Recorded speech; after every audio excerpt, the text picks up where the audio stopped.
Assalamu alaikum. Continuing with the series of data structures, today we are going to complete our lecture number 8. So इसमें सबसे पहले हमारे पास आ गया implementation. किस चीज़ की हम इम्प्लीमेंटेशन देखने जा रहे हैं? स्टैक क्लास की, जो हम ऊपर जो है वो डिस्कस करते आ रहे हैं। ठीक है, यहाँ पे अब वो कह रहा है कि हमने जो प्रोग्राम का ये सारा कोड सेव किया हुआ है वो stack dot C P P से सेव किया हुआ है। क्यों? क्योंकि डॉट सी पी पी जो एक्सटेंशन होती है ना, उसमें हम इम्प्लीमेंटेशन ही सेव करते हैं, और जो डॉट एच होती है उसमें सिंपल फंक्शन की डेफिनेशन वगैरह इस तरह की चीज़ें जो है वो इंक्लूड कर लेते हैं कि उसमें क्या डेटा पार्ट्स वगैरह वगैरह। ठीक है, अब यहाँ पे सबसे पहले देखें, हेडर फाइल इंक्लूड कर दी, input output stream standard library की, और ये स्टैक डॉट एच इसी की जो हेडर फाइल थी। उसके बाद यहाँ पे हमने स्टैक का जो साइज़ है वो मैक्सिमम डिक्लेयर कर दिया कांस्टेंट 50, मतलब इससे ज़्यादा नहीं हो सकता। उसके बाद हमने ये जो कंस्ट्रक्टर कॉल किया है ना इस लाइन में, ये किया कंस्ट्रक्टर कॉल। कंस्ट्रक्टर कॉल करने से पहले आपने एक लाइन ऐड की, टेम्पलेट क्लास टी को एंगल ब्रैकेट्स में इनक्लोज़ किया। यहाँ पे ये स्टेटमेंट आपको क्या बता रही है पूरे कंपाइलर को कि हम यहाँ पे टेम्पलेट जो है वो क्रिएट करने जा रहे हैं, टेम्पलेट यूज़ कर रहे हैं। ठीक है, उसके बाद यहाँ पे देखें, इस लाइन में हमने क्या किया है, कंस्ट्रक्टर कॉल किया है। यहाँ पे आपने याद रखना है ऑब्जेक्टिव के पॉइंट ऑफ व्यू से भी कि जो प्रोग्रामर होता है ना, वो ख़ुद से कंस्ट्रक्टर अगर कॉल कर रहा है फॉर एग्जांपल, तो डिस्ट्रक्टर भी वो ख़ुद कॉल करेगा। लेकिन अगर कोई ऐसा कोड आ जाता है जिसमें कंस्ट्रक्टर नहीं कर रहा प्रोग्रामर कॉल, तो बाय डिफ़ॉल्ट जो है वो डिफ़ॉल्ट कंस्ट्रक्टर कॉल हो जाएगा। ठीक है, लेकिन ये नहीं होगा कि अब प्रोग्रामर ने भी स्टैक कोई भी कंस्ट्रक्टर कॉल कर दिया है और डिफ़ॉल्ट कंस्ट्रक्टर कहेगा कि नहीं उसने भी कॉल होना है। तो किसी भी प्रोग्राम में दो या दो से ज़्यादा कंस्ट्रक्टर्स कभी भी कॉल नहीं होंगे, कंस्ट्रक्टर विल ऑलवेज भी सिंगल, और इसी तरह से डिस्ट्रक्टर भी। ठीक है, अच्छा अब यहाँ पे देखें, कंस्ट्रक्टर सिंपल हम जैसे नॉर्मल क्लासेस वगैरह के लिए कंस्ट्रक्टर कॉल करते हैं, तकरीबन वैसा ही है। Stack and then angle brackets में टी, ये क्लास का नेम था, यहाँ पे ये कंस्ट्रक्टर का नेम है, और इसको स्कोप रेजोल्यूशन ऑपरेटर कहते हैं, ये जो डबल कॉलम्स हैं आपके पास। ठीक है, अब यहाँ के हमने इसमें डिटेल्स में क्या बताया कि टॉप पॉइंटर जो है उसको हमेशा -1 डिक्लेयर करना है। ये हम किसी प्रीवियस चैप्टर में भी देख चुके हैं कि जब स्टैक का कोई साइज़ नहीं होता ना, जैसे ही स्टैक क्रिएट होता है, हम जैसे ही स्टैक को क्रिएट करते हैं तो हम उसका साइज़ -1 डिक्लेयर कर देते हैं, और जब साइज़ -1 डिक्लेयर कर दिया तो इसका मतलब है कि टॉप पॉइंटर भी अब -1 को ही पॉइंट आउट कर रहा है। ठीक है, अब उसके बाद नोड इज इक्वल टू, अब न्यू ये जो कीवर्ड था इससे हमने टी मैक्स स्टैक साइज़ जो है वो इनिशलाइज़ किया, और इसकी जो वैल्यू थी वो नोट्स में हम स्टोर करते जाएंगे। उसके बाद अगेन अब डिस्ट्रक्टर कॉल करने से पहले दोबारा हमने बताया कि ये टेम्पलेट के लिए है।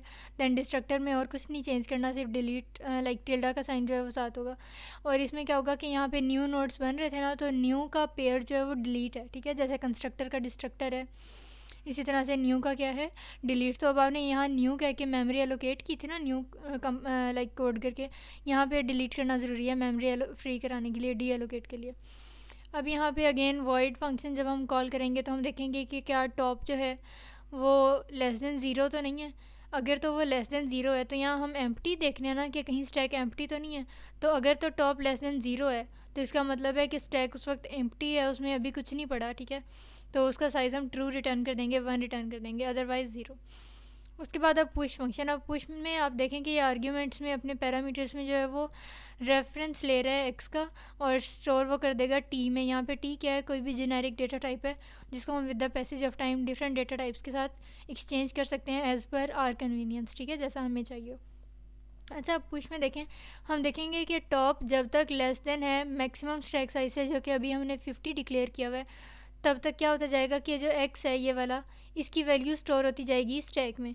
ठीक है, कब तक, जब तक मैक्सिमम स्टैक साइज़ जो है वो रीच नहीं कर जाता, क्योंकि जाहिर सी बात है कि जब वो पूरा फुल हो जाएगा, स्टैक 50 हो जाएगा साइज़, फिर तो हम उसमें कुछ नहीं पुश कर सकते यहाँ पे, इसलिए ये इफ़ में कंडीशन लगी है। ठीक है, अब यहाँ पे ये किस में वैल्यू स्टोर होगी, देखें ये प्लस प्लस टॉप है, ये प्री इंक्रीमेंट है। इसका मतलब क्या है कि टॉप अगर फॉर एग्जांपल 2 को एज ए इमेजिनरी वैल्यू है, टॉप अगर 2 को मेंशन कर रहा है, पॉइंट आउट कर रहा है, तो पहले उसके ऊपर एक नई जगह बनेगी, नया नोड बनेगा, प्लस प्लस टॉप, मतलब पहले 2 को था फॉर एग्जांपल, तो उसमें 1 ऐड कर दें 3, तो एक नया नोड बना, उसमें जाके एक्स की वैल्यू स्टोर होगी। ठीक है, जब हम कोई भी चीज़ एलिमेंट पुश कर रहे होते हैं स्टैक में, तो हम ये तो नहीं कहते ना कि जो अभी लास्ट में पहले पड़ा हुआ है उसमें उसकी जगह उसको रिमूव कर दो और उसकी जगह ही ऐड कर दो, पुश कर दो, ऐसा नहीं होता। Plus plus top pre increment इसलिए पहले ज़रूरी है कि पहले जगह बनाओ स्टैक में एंड देन एक्स की वैल्यू जो है उसमें स्टोर कर दो। अब यहाँ पे रिटर्न वन का क्या मकसद है कि रिटर्न वन तब होगा जब हम पुश में कामयाब हो गए कि जगह थी लेस देन था टॉप, अभी स्टैक में जगह पड़ी हुई थी और हमने पुश भी कर दिया है और हम इसमें सक्सेसफुल हो गए हैं, तो रिटर्न वन, इट मीन्स ये ट्रू रिटर्न हो रहा है। अदरवाइज़ क्या होगा कि हम कहेंगे कि स्टैक जो है वो ओवरफ्लो कर रहा है। ठीक हो गया, तो रिटर्न ज़ीरो कर देंगे कि हम पुश नहीं कर सके। यहाँ भी आपने टेम्पलेट के कोड ब्लॉक में ये याद रखना है कि हम कोई भी मेथड देखें कॉल कर रहे हैं तो सबसे पहले हम ये वाली स्टेटमेंट जो है वो ऐड कर रहे हैं, जो बार बार मैं आपको बता रही हूँ कि ये लाइक उसको बता रहा है बार बार कंपाइलर को। यहाँ पे हम टेम्पलेट यूज़ करने जा रहे हैं कि अगर कुछ टाइम के बाद हम टी की जगह इंट मेंशन कर दें तो कंपाइलर एरर ना दे। क्यों? क्योंकि उसको पहले से अगर पता होगा कि ये टेम्पलेट ही डिक्लेयर हुई है तो फिर सारी डेटा टाइप्स उसके लिए वैलिड होंगी इक्वली। ठीक है, इसी तरह पुश जो है एग्जैक्टली उसके अपोजिट पॉप चलेगा। पुश की डेटा लाइक इसके पैरामीटर्स जो हमने आर्ग्यूमेंट्स दिए थे, इसमें रेफरेंस दे रहे थे हम एक्स का, और यहाँ पे रेफरेंस नहीं दे रहे, इसकी रिटर्न टाइप जो है वो वॉइड है। ठीक है, उसके बाद टी एक्स ये उसका डेटा लाइक ऑब्जेक्ट डिक्लेयर किया। उसके बाद इफ़ में आपने कहना है कि अगर तो वो एम्प्टी नहीं है। ठीक है, ये हम काफ़ी सारे चैप्टर्स में डिस्कस कर चुके हैं कि पॉप से पहले ये प्रोग्रामर की रिस्पॉन्सिबिलिटी होती है, जो उस वक्त कोड मेंशन कर रहा है ये उसकी रिस्पॉन्सिबिलिटी है कि वो देखे कि आया कोड वो आपके स्टैक खाली तो नहीं है। तो अगर तो वो खाली नहीं है तो टॉप माइनस माइनस यानी कि एक जो है वो उसमें से डिक्रीमेंट हो जाएगा और आपके पास एक्स की वैल्यू वापस आ जाएगी। अगर तो वो खाली है तो आपके पास सी आउट आ जाएगा कि स्टैक जो है वो अंडर फ्लो कर रहा है और उसमें कोई वैल्यू है ही नहीं, तो हम रिटर्न क्या करें। सो यही कोड ब्लॉक का पार्ट है जो भी हम ऊपर डिटेल में देख कर आए हैं।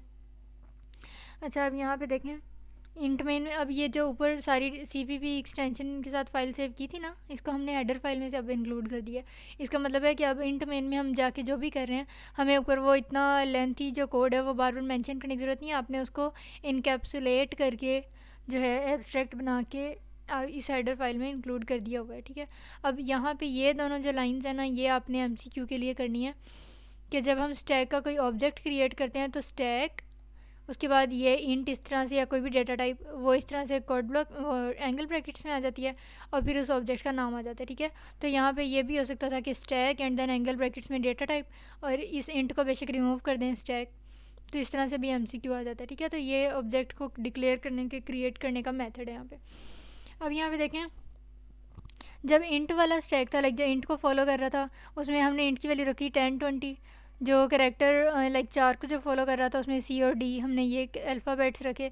तो जब हमारे पास ये आएगा ना आउटपुट, तो ये देखें जो इंट में जिसमें हमने डिक्लेयर किया था उसमें इंट वाले आ गए हैं, 4 स्टैक जो था उसमें ये करेक्टर्स आ गए हैं।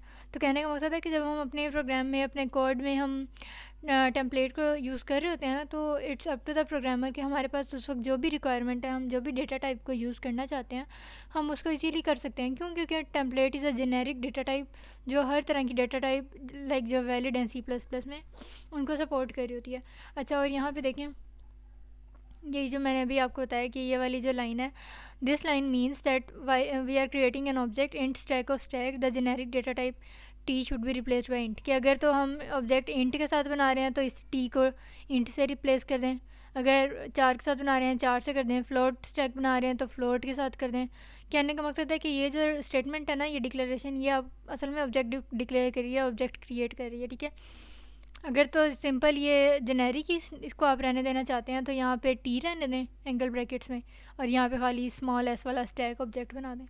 ठीक है, so that was all about lecture number 8। इसमें कोई भी अगर क्यूरी, कोई एम्बिग्विटी, कोई कन्फ्यूजन रह गई होगी तो you can drop a comment. Well इसमें एक पॉइंट रह गया, यहाँ पे देखें सॉरी, यहाँ पे फंक्शन कॉल स्टैक जो है ना, ये आपने बस देख लेना है कि फंक्शन कॉल करने के लिए हम स्टैक यूज़ करते हैं, ऑब्जेक्टिव में ये आता है।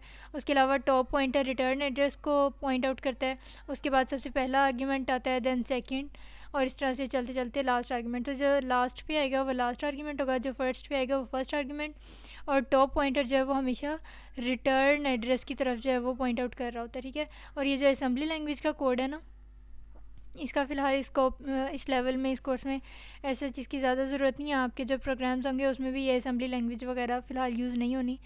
सो ये ऐसे ही रेफरेंस वगैरह देने के लिए अगर आप चाहते हैं तो इसको एक बार बेशक रीड कर लें, लेकिन एग्ज़ाम्स के पॉइंट ऑफ व्यू से ये लास्ट वाला पेज जो है वो ऐसे ज़्यादा इंपॉर्टेंट नहीं है। ठीक है, अगर इसमें कोई कन्फ्यूजन रह गई हो तो कमेंट में बता दीजिएगा and I will answer your questions. Thank you.